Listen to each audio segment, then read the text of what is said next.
नमस्कार, मैं हूं हरिओम वैष्णव और आप देख रहे हैं मुद्दे की बात। बहुत बहुत स्वागत है आपका। आज हम जिस शख्सियत से मिलने जा रहे हैं, जैन श्वेतांबर सोशल ग्रुप के राष्ट्रीय उपाध्यक्ष हैं, प्रेस क्लब के सदस्य हैं और रतलाम जिले में सक्रिय जैन समाज के कार्यकर्ता हैं। कुछ ही समय पहले एक बहुत बड़ा मुद्दा हमारे संज्ञान में आया है और उसी मुद्दे को लेकर के आज हम मुद्दे की बात में उनसे बातचीत करेंगे। मुद्दा है जैन आस्थाओं का, विषय है जैन समाज की प्रतिष्ठा का और 24 तीर्थंकरों के स्वाभिमान का। हम बात करने जा रहे हैं सम्मेद शिखर के विषय पर। जी हाँ, सम्मेद शिखर झारखंड के एक बहुत जाना माना मंदिर है, तीर्थ है, या यूं कहें कि जैन आस्था का केंद्र है। आज इस विषय पर हम चर्चा करेंगे। झारखंड सरकार ने अभी एक निर्णय लिया है जिसमें सम्मेद शिखर को पर्यटक स्थल घोषित कर दिया गया है। पूरे जैन समाज में रोष है, पूरा जैन समाज इस निर्णय से नाराज है। और आखिर क्यों नाराज है, क्या नाराजगी के कारण है और आखिरकार जैन समाज क्या मांग कर रहा है, इन सारे मुद्दों को लेकर के आज मुद्दे की बात में हम बात करने जा रहे हैं हेमंत कोठारी जी से। कोठारी जी, बहुत बहुत स्वागत है आपका हमारे शो में। और सबसे पहला तो मैं ये पूछना चाहता हूँ कि क्या है सम्मेद शिखर? सम्मेद शिखर जैन समाज का एक आस्था का केंद्र है, जहाँ हमारे 24 तीर्थंकरों में से 20 तीर्थंकरों ने मोक्ष प्राप्ति की है। जिस प्रकार गंगा में डुबकी लगाने से पाप धुल जाते हैं, ऐसे ही सम्मेद शिखर तीर्थ की वंदना करने से पाप धुल जाते हैं। ऐसी हमारी एक मान्यता है और हमारा बहुत पवित्र स्थल है। अभी झारखंड सरकार ने उसे पर्यटक स्थल घोषित किया है। जी हाँ। तो आपका जो समाज है, या यूँ कहें कि पूरा महाजन समाज, पूरा जैन समाज इससे नाराज है। आखिर नाराजगी का कारण क्या है? पर्यटक स्थल घोषित होने से वहाँ पे अन्य लोगों का आवन जावन होगा, कुछ अन्य लोगों की गतिविधि बढ़ेगी, वहाँ दुकानें खुलेगी, कुछ मांस की दुकानें या दारू वगैरह की, शराब की दुकानें खुलेगी और पर्यटक स्थल घोषित होने से उस तीर्थ की पवित्रता खत्म होगी। इसलिए हमारा सब ये है कि इस पर्यटक स्थल घोषित न करते हुए इसको पवित्र स्थल घोषित किया जाए। अगर सरकार पर्यटक स्थल घोषित करती है तो ये तो अच्छी बात है, क्योंकि जितना ज़्यादा पर्यटक स्थल वो अगर वो बन जाता है तो राजस्व में वृद्धि होगी सरकार की, आपके जो समाज का जो मंदिर है उसकी ख्याति बढ़ेगी, दूसरे लोग भी आपके मंदिर से लाभ ले सकते हैं। तो इसमें गलत क्या है? पर्यटक स्थल घोषित करने में गलत नहीं है, पर एक्चुअली पहले भी कुछ मंदिरों का पर्यटक स्थल घोषित किया गया है, जिसे पुरातत्व विभाग ने अपने हाथ में लिया है। जैन समाज की सारी गतिविधि हमारी शिथिल सी हो गई है, मंदिर का रखरखाव नहीं हो पाता है। अन्य लोगों के कारण जैन धर्म अपनी मान्यता के अनुसार उनकी पूजन वगैरह नहीं कर पाते हैं, वो एक मेन कारण रहता है। इसके पूर्व जैसे देलवाड़ा आबू पे है, उस पर को भी पर्यटक स्थल घोषित करा है, पुरातत्व विभाग के हाथ में है मंदिर। वही ऐसे रानकपुर जैन मंदिर भी हमारा पुरातत्व विभाग के हाथ में है। तो एक तो जैन की समाज की जो मान्यता है उससे वो खत्म होता है, दूसरा उस मंदिर का सारा जिम्मा सरकार अपने हाथों में ले लेती है और हाथों में लेने से वहाँ के जो अधिकारी और वो लोग रहते हैं वो अपने हिसाब से उसको मेंटेन करते हैं, जो अपनी जैन मान्यता के अनुसार नहीं होता है। तो आपको वहां पर सरकारी दखल से परेशानी है या मंदिर को पर्यटक स्थल घोषित करने से परेशानी है? क्या है? अगर सरकार अपने हाथ में ले लेती है तो कोई दिक्कत है? नहीं, सरकार अपने हाथ में ले लेती है तो सारी वो मंदिर की पवित्रता जो हमने हजारों वर्षों से जैन धर्म उसको कर रखा है, जो पवित्र स्थिति है, 27 किलोमीटर का वो पर्वत क्षेत्र है जहाँ हमारे जैन समाज के लोग कंटिन्यू जाते हैं, उपवास रख के जाते हैं, जहाँ बिल्कुल निहार रूप से अपनी यात्रा करते हैं।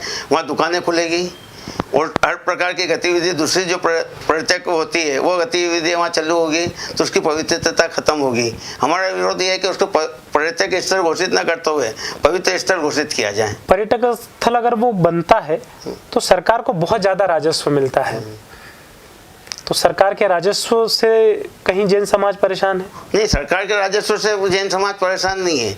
आज भी जितना राजस्व अगर जैन समाज देता है तो उसका 54-55% राजस्व सिर्फ ओनली जैन समाज दे रहा है, तो उस चीज़ से परेशानी नहीं। पर हमारे मंदिर और तीर्थ स्थलों पर इस प्रकार की छेड़खानी होती है तो वो हमारी पवित्रता को खत्म करती है। वर्तमान में सम्मेद शिखर में क्या व्यवस्था है? वर्तमान में सम्मेद शिखर में जो व्यवस्था है, हमारे मंदिर है, धर्मशाला है जहाँ रुकते हैं और किसी प्रकार की कोई वो हमारी मान्यता के अनुसार ही सारा कार्य चलता है। सरकार ने ये निर्णय लेने से पहले किसी जैन समाज के आगे रह करके इसको सरकार ने जैन समाज के किसी व्यक्ति से पूछा है कि हम इसको पर्यटक स्थल घोषित कर रहे हैं, आपकी क्या राय है? मतलब जैन समाज की राय जानी गई है या नहीं जानी गई है? इस मामले में जैन समाज से कोई राय नहीं जानी गई है। मतलब एक तरफा निर्णय है? एक तरफा निर्णय है। और ऐसे निर्णय से क्या होता है कि सरकार अपनी इनकम बढ़ाने के लिए या वहाँ पर्यटक घोषित करने के लिए करती है, पर वहाँ की पवित्रता खत्म हो जाती है। अगर जैन समाज के किसी ट्रस्ट से या किसी साधु संत से अगर वो राय लेते हैं तो स्पष्ट रूप से जैन समाज उसके लिए ना बोल देता। 21 तारीख को आपका जो आंदोलन है, पूरे भारत में आंदोलन बंद का जो आपने आह्वान किया है, 21 तारीख को लेकर के आपकी क्या रणनीति है?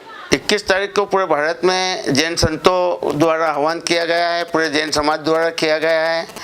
पूरे समग्र जैन समाज जिसमें दिगंबर, श्वेतांबर और मंदिर स्थानकवासी पूरा जैन समाज एक होकर इस आह्वान को किया है कि पूरा भारत बंद किया जाए। और उसके लिए होना भी चाहिए, अपनी शक्ति का प्रदर्शन होना भी चाहिए, अपनी एकता का प्रदर्शन होना भी चाहिए। समाज के जो आपके जो समाज के नेता होंगे, सभी राजनीतिक दलों में होंगे, वो क्या कहते हैं इस विषय में? सभी का कहना है कि ये इस प्रकार किसी भी तीर्थ स्थल के साथ छेड़छाड़ ना हो, उस तीर्थ स्थल को तीर्थ स्थल ही बनाया जाए, न कि पर्यटक स्थल बनाया जाए। आपके समाज के नेता का अभी तक ऐसा कोई बयान मैंने ना तो सोशल मीडिया में पढ़ा है ना कहीं आपकी जानकारी में है? हमारे समाज के सभी नेताओं ने करा है, हमारे यहाँ के विधायक ने भी इस चीज़ का जोर से विरोध किया है।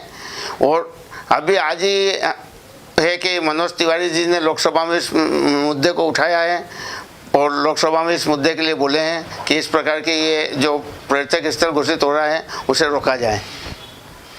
अगर झारखंड सरकार नहीं मानती है तो फिर जैन समाज क्या करेगा?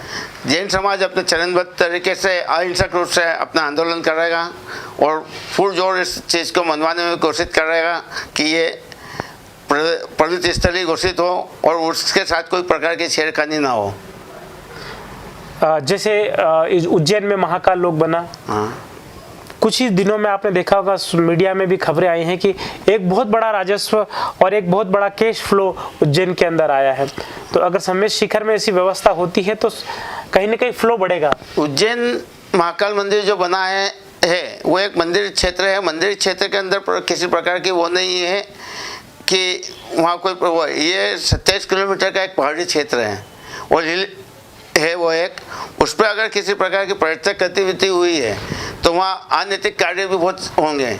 मंदिर परिसर जो उज्जैन का बना है बहुत अच्छा बनाया है, हम पूरा समाज उसके साथ है, पर इस प्रकार का जो किस तीर्थ स्थल के साथ बहुत बड़ा क्षेत्र है जो जैन समाज का है और जैन समाज के अपने अस्तित्व का मुद्दा है। ये 8 जनवरी के मुद्दे पर मैं अब आपसे बात करना चाहता हूँ। 8 जनवरी को करणी सेना सामाजिक मुद्दों को लेकर के एक बहुत बड़ा आंदोलन कर रही है और मीडिया में खबर भी है कि जैन समाज ने करणी सेना को समर्थन दिया है कि आपके जो मुद्दे हैं वो जायज़ मुद्दे हैं।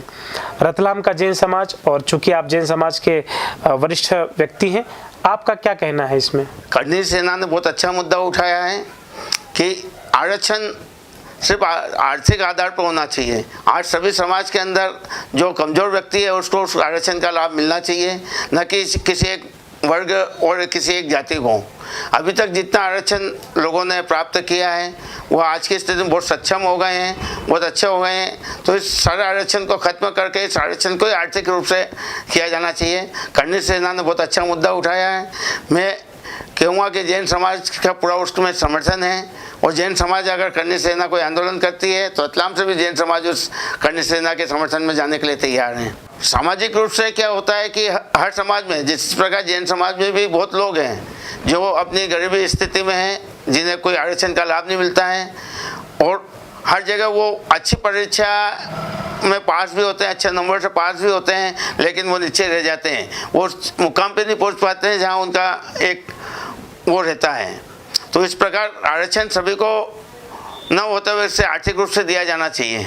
सामाजिक रूप से देखा जाए तो जैन समाज में भी बहुत आर्थिक रूप से पिछड़े हुए लोग हैं और उन लोगों को भी इस चीज़ का लाभ मिलना चाहिए, उस आरक्षण का लाभ मिलना चाहिए, ताकि वो भी अपने आप में उस परिवार को और अपने बच्चों को सक्षम बना सकें। जैसा कि आपने कहा कि पूरे देश में जैन समाज कल बंद का आह्वान करके और अपने जो प्रतिष्ठान है वो बंद रखेगा।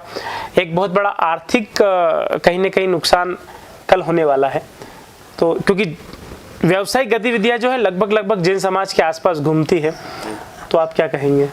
एक आर्थिक नुकसान तो होगा, वो बात मानते हैं, पर उससे ज़्यादा नुकसान हमारे तीर्थ स्थल के लिए है। अगर हम अपनी आवाज़ नहीं उठाएंगे और हम अपनी आवाज़ को, अपने आर्थिक महत्व को त्याग करके अपन उस धर्म के प्रति और अपनी तीर्थ के प्रति हमें जागृत होना पड़ेगा। अगर वर्तमान स्थिति में जो आपका आंदोलन है, अगर ये सक्सेस नहीं होता है, तो क्या पूरा देश और विशेषकर मध्य प्रदेश के परिप्रेक्ष्य में क्या मध्य प्रदेश का जैन समाज और पूरे देश का जैन समाज झारखंड जाकर के झारखंड की सरकार के खिलाफ प्रदर्शन करेगा? झारखंड जाके प्रदर्शन करेगा, दिल्ली जाके प्रदर्शन करेगा, केंद्र सरकार को जगाएगा, झारखंड सरकार को जगाएगा और पूर्ण रूप से उस चीज़ का प्रदर्शन करेगा और अपनी पूर्ण एकता दिखाएगा। अगर सरकार नहीं मानती है तो क्या आगे की क्या रणनीति रहेगी? सरकार नहीं मानती है तो भी हमारी रणनीति रहेगी, हम चरणबद्ध रूप से, अहिंसक रूप से इस आंदोलन को सतत चलाएंगे और इस को पवित्र तीर्थ स्थल घोषित करवाएंगे। तो रतलाम से झारखंड जाने की तैयारी कब है? रतलाम से अगर हमारी मुद्दों पे बात नहीं हुई, हमारी इस मांगों को नहीं माना गया है, तो हम शीघ्र ही झारखंड की ओर भी कुछ कर सकते हैं, दिल्ली की ओर भी कुछ कर सकते हैं। कल के आंदोलन को लेकर के आप हमारे चैनल के माध्यम से क्या अपील करना चाहते हैं? जैन समाज का ये जो आंदोलन है, ये एक जैन समाज का नहीं है, पूरे हिंदू राष्ट्र और हिंदू समाज का मुद्दा है और इसमें सभी को सहयोग करना चाहिए। चूंकि ये धार्मिक मुद्दा है और जैन मंदिरों का तो इतिहास रहा है कि वहाँ पर केवल जैन समाज ही नहीं, बहुत सारे दूसरे समाज भी इन मंदिरों पर दर्शन करते हैं और वहाँ का लाभ लेते हैं, पुण्य लाभ लेते हैं। तो इस मुद्दे को लेकर के कौन कौन से संगठन आपके साथ हैं? पूरा समग्र जैन समाज, जैन श्री संघ, जैन समाज का हर वर्ग उसमें साथ हैं। इसके साथ ही सनातन धर्म भी और अन्य समाज भी सब उसके लिए समर्थन में हैं और वो भी चाहते हैं कि इस प्रकार का आंदोलन में हम सहभागी बने। कल का जो है भारत बंद का आह्वान, उसे जैन समाज ही नहीं, अन्य समाज और सभी जैन मिलकर उसको सफल बनावे, ताकि ये बंद सफल रहे और अपनी एकता का परिचय दिखे। आज जैन समाज पूरा एक साथ है, पूरा अन्य समाज पूरा साथ है। कर्णी सेना ने हमें समर्थन दिया है, कर्णी सेना और पूरा सनातन धर्म भी हमारे साथ में है। सभी इस बंद को समर्थन देकर इसे पूर्ण रूप से सहयोग प्रदान करें। ये थे मुद्दे की बात में हेमंत कोठारी, जिनसे हमने सम्मेश शिखर को पर्यटक स्थल घोषित करने के मुद्दे पर आज उनसे चर्चा की। बड़ी बेबाकी से उन्होंने अपने जवाब दिए।